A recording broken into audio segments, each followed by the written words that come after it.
We are back with Laura Bidoff from the Center of Ecotechnology, and we are figuring out that we can actually go solar. It's not just something that's sexy and foreign. We can actually have it in our own home. You can. Solar has actually really made some serious advances, and there are a lot of different options that weren't on the table previously. So even if you don't have $20,000, $30,000, $40,000 to put into it, there are actually leasing programs where you can lease off your roof and lock in a lower power rate for yourself for the term of the contract, which tends to be about 20 years. It's important to look those contracts over really carefully, and even from a legal perspective, but it does make solar an option for people who don't have a lot of capital to put towards it.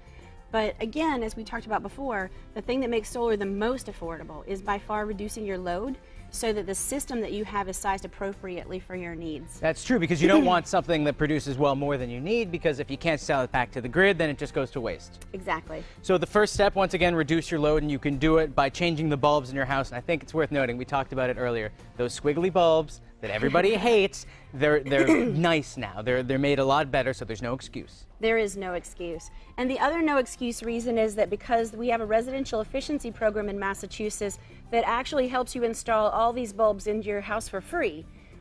It's called Mass Save. You can call me or email me at my office and I can help you get set up.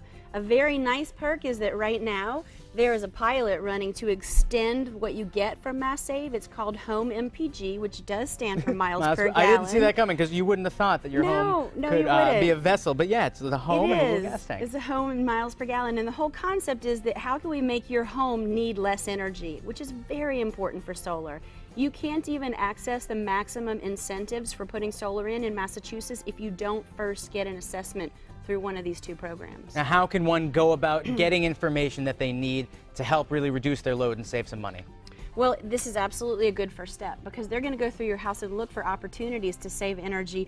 The other nice thing about the program is that here in the surrounding communities, there are 8 of them that are very near your studio, where you have pumped up incentives. So you get a higher amount of insulation covered by the program, you get air sealing, no charge, you're still getting the bulbs. There are higher rebates if you need to replace your boiler or your furnace or your hot water heater, but it's a limited time. So people have to act now, act quickly. Do not delay. Even though it's nice outside, and this is the time of year where people aren't using their heat or their air conditioning, it's that time of year when you need to get that energy assessment now to find out how you can save money come summer and come winter. Exactly. And they can contact me. And I can get them set up in either program, whether the MPG program is the right one for their area or the Mass Save program. We can get them in quickly. Laura, thank you so much for stopping by. As always, these tips are great, and even better, they can save you money and save the environment too.